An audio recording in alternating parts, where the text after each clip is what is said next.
I'm always struck by the fact that there's this kind of myth about people who are hard to reach, and to be perfectly honest with you, those very same people are not hard to reach. They're either battering our doors down, or we're actually living beside them and we're working beside them. So, and I think one of the things we do as we take this language and the stuff to that strategic level is we forget some of that stuff, and we forget it's not just about the financial inward investment, but it's actually about where we are and how we work with people.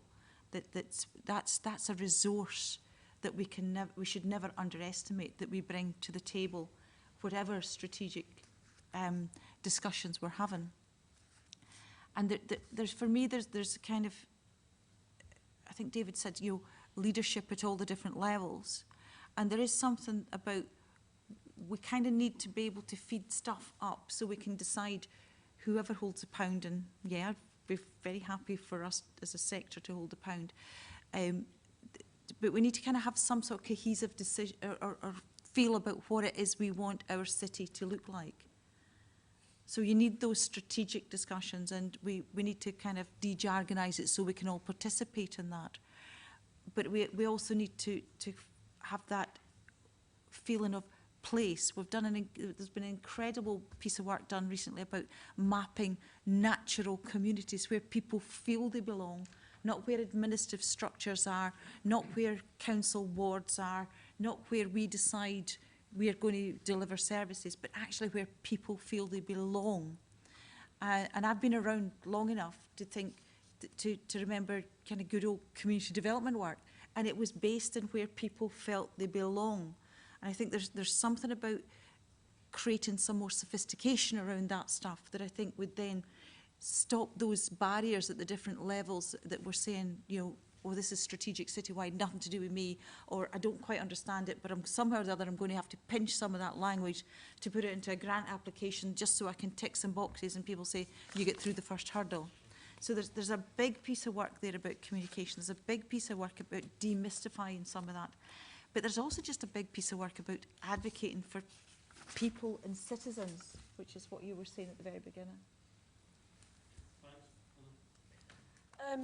Just a few points to try and pick up on what people have been saying. I guess the focus to the private sector at the moment is on how are they adding social value, and I'm wondering in the public sector if we are being explicit enough about how we're adding social value, so not just in the direct delivery of services, but everything that we're doing around that. I think a greater focus on grassroots up and having conversations with people is really, really important, and not to negate the amount of time that takes to build relationships. They don't just happen overnight, and we're involved in a number of things at the moment which are probably taking quite a long, long time and are probably quite frustrating for a lot of people, but it's important that you do the relationship building at the beginning, because that's going to engineer the trust. It's going to be able to make some of the harder decisions easier to take in a way. Also, I think it's not just any kind of leadership, but it's a leadership that's rooted in shared values, because you can have leadership, but it might not necessarily be bad. It might be very charismatic leadership, which might not be what's actually needed. And I think, lastly, sometimes I think we just make things too complicated. And there's maybe something about some of the stuff that's come out today it feels quite simple, it feels quite intuitive, and maybe we should just go with that more gut feeling than try and make something too constructed. Perfect link, because I'm just going to give some really simplistic responses to some of the things that were said. I've heard a lot recently about the different sectors. At our most recent compact meeting, Glenda rightly had raised the issue of third sector by numerically suggest that it's less important than others. I've heard it today at the Scottish Community Safety Convention as well. For me, I've just started thinking about this being the one sector that's got all those layers below it, but it's an Edinburgh sector and we're all a part of that. The investment, picking up the speaker from earlier, absolutely comes from strong leadership, and that includes police, fire and rescue and everyone else to commit the resource into the areas where it's relevant to them. I like the New Orleans example as well, and I genuinely think that with the community empowerment bill that's coming along, that's all about citizen focus and empowerment. It wouldn't be out with the realms of possibility for that to happen here as well.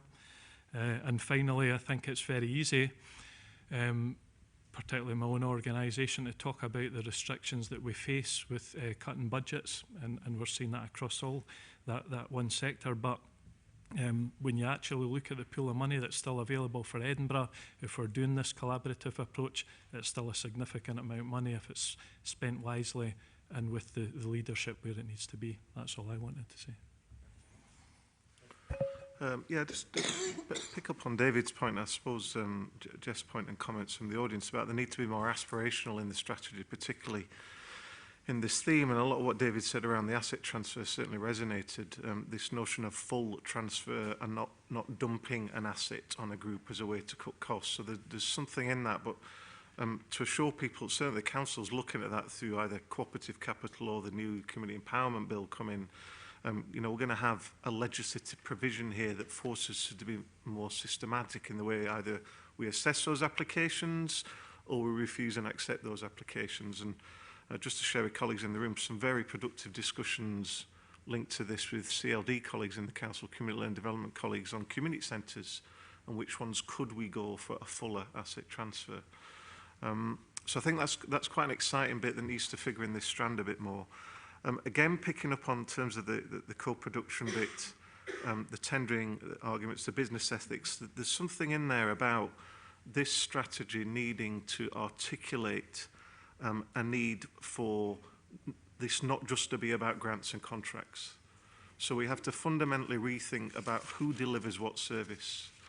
And I really like this point that's come through in the Compact Partnership discussions about the third sector being the first port of call for a discussion about who could deliver or who could innovate, rather than the public sector being that or the private sector being that.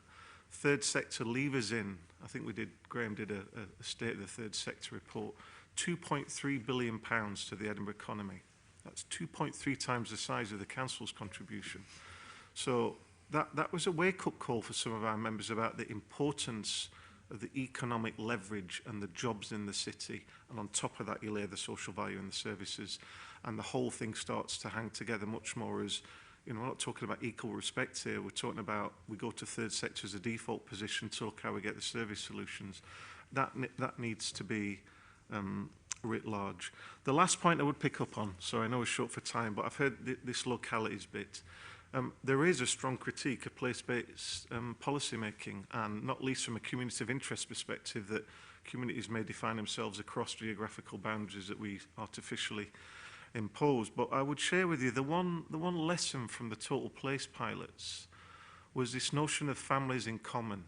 Families that have persistent intergenerational inequality, poverty, disadvantage, lack of aspiration. And these families aren't strange to us. They are known to all of us, especially if you go to local councillors who can tell you who the families are.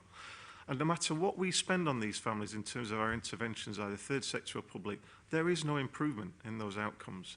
And there is something about the better integration of services locally with the third sector at the heart of that, because the third sector, probably with the exception of the fire service, are the only ones that can get across the door into these families. They're the only ones that are trusted. We have terrible difficulties. The police have terrible difficulties. Health service have difficulties because we're on a formal referral. So there's something in the locality model which I think provides the sector, but the city and these families with an opportunity to get better services, because you just add to the chaos. And incidentally, these families cost us hundreds of thousands of pounds a year. And that's a kind of byproduct of this. So I suppose coming back to my first point, and sorry to weave around a number of different issues, this is critical to the sector, the critical outcome, I think. And it needs to articulate an aspiration for the next 10 years that sees the sector not just having this debate about grants and contracts. You're getting assets. You're the first point of delivery for innovation. You're the first point of delivery for public service. That needs to be articulated, I think, predominantly in this theme. The reason that we became councillors in the first place, and some of the induction training about councillors, was to be working together for the common good. And in the discussions that we are having here about trust, about relationships, about knowing that we've got to make things financially add up, but not getting sucked into the business model. We are all here about trying to achieve that common public good in a relationship of trust amongst us, which is why, difficult though it may be, we have to keep at this partnership game. And I suppose why I kept at this partnership game for a really long time, in spite of the fact that sometimes it seems hard to see the line of sight with what you're doing. You get caught up in competition, you get caught up in the arcane reaches of social policy language that seem to have very little relationship to actually the volunteer coming through the front door of the volunteer centre and saying, I want to help somebody, help me find somebody where I can go and deliver that service. So I suppose I just wanted to kind of hold on to that kind of common good bit. Our outcomes, we want to keep the third sector right at the forefront of developing citizen and neighbourhood services. It is a bit like the point that Nick made. Why don't we make the third sector the first port of call to actually be making decisions about where the need is greatest? Let's keep our driving role in community planning, and most importantly, let's reflect continually on the fact that the third sector does have that community reach into neighbourhoods that we need to understand and share.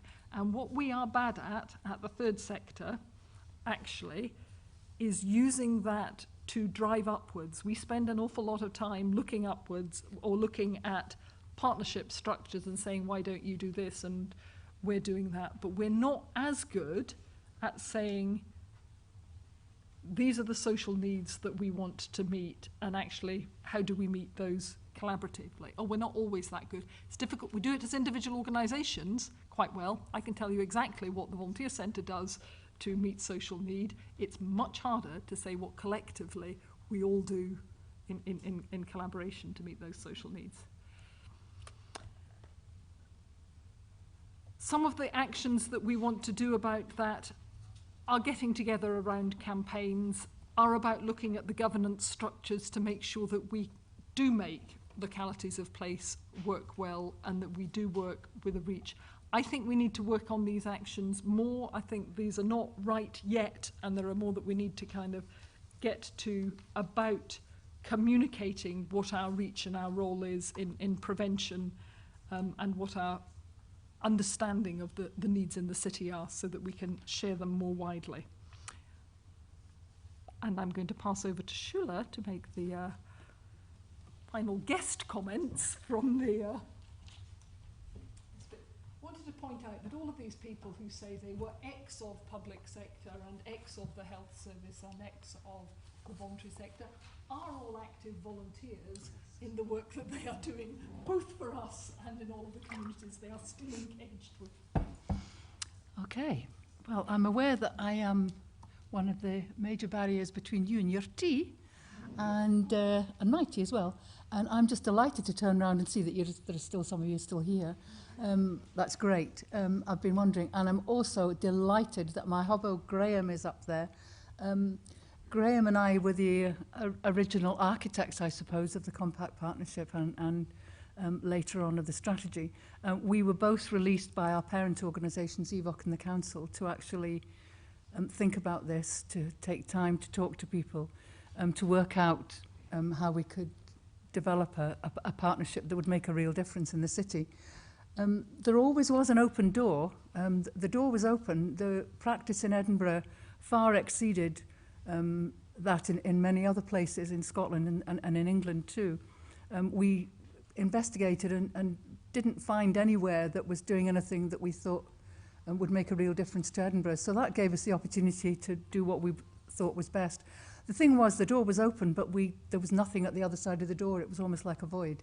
So it was up to us in the sectors, the health service, police, Community Scotland, etc., to put that furniture in place for behind the door. And it was a great privilege to do it. So I'm delighted to be back here. So that's the good bit. The bit that I'm not so happy about is that I was given infrastructure and reach to talk to you about. I didn't know how to approach that. It's not really my bag. I wanted future thinking, but I was given this one. And I was also going to be the third speaker, so I didn't want to say anything that anybody else had said before. So I was a bit stumped about how to do it. I read that element. I didn't necessarily understand it all. I kept thinking about it. I wasn't sure what I was going to say to you. And then one night I was coming home from the health board. I was on the bus, and I was indulging in my secret pleasure, which is reading the Edinburgh Evening News. I know we're not supposed to, but I was. Well, if nothing else, to see how they were slagging off the health board. I opened it up, and on about page 4, you know, on page 4, there's an article, and it's about somebody in the community who's made a difference, and there's usually a big photograph, and there's something about that person. And by sheer chance that day, it was about a guy called George Pitcher. Some of you will know him. You'll remember him well. He died not long before that, and it was a tribute to him, really. And George, I mean, he was well in his 80s when he died, but George had been a keen observer, let us say, of the benefits and possible disbenefits of community planning in the city.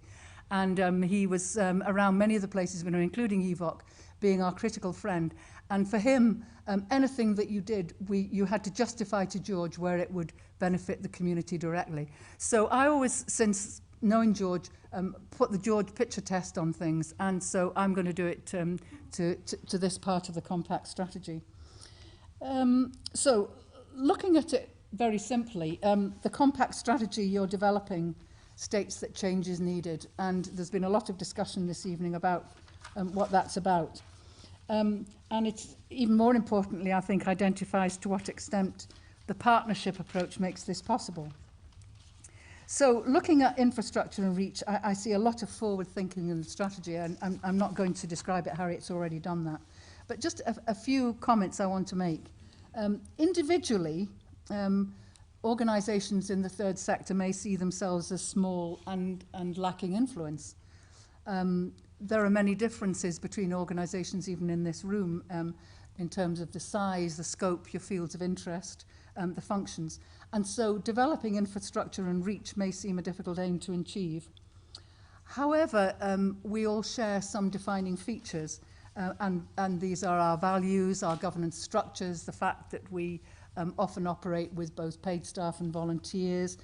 We have funding issues, etc. Now, none of these features are exclusive to the third sector, but I would say that the presence of most of them or all of them defines the identity of the third sector in the city. So I would suggest, arrogantly, that the strategy action plan needs to show how Compact will connect with this identity of the sector and connect that identity with the issues community planning seeks to resolve or promote. So whilst I absolutely applaud the actions that are set out in the strategy to develop infrastructure and reach, I'd suggest being more overt and confident in stating what the voluntary sector role is going to be in locality settings, etc., and addressing the mutual interests that we all share within the Compact partnership. The Compact in its mission statement seeks to achieve and create and achieve active, resilient communities.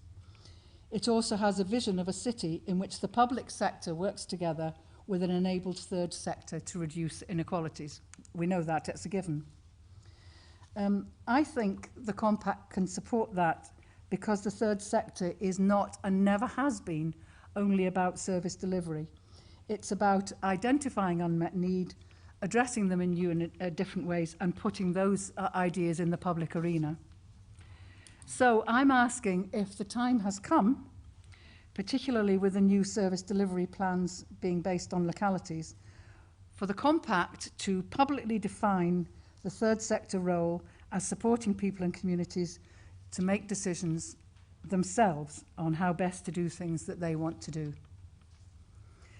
This may address concerns that people express who are outside the sort of community planning bubble, that the public sector very often it's required to define what need is, and then it sees the community sector as enabling the public sector to reach those and address those needs. So what I'm suggesting is that the Compact strategy promotes an approach that sees communities actively defining what is needed, with support to do this when it's needed, and the public and the third sector then provide it.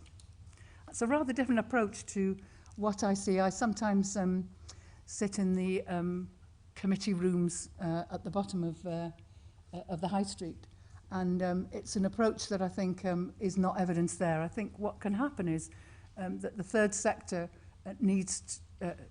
often isn't promoting the role of the community defining its own needs and looking at the ways that it can meet them itself.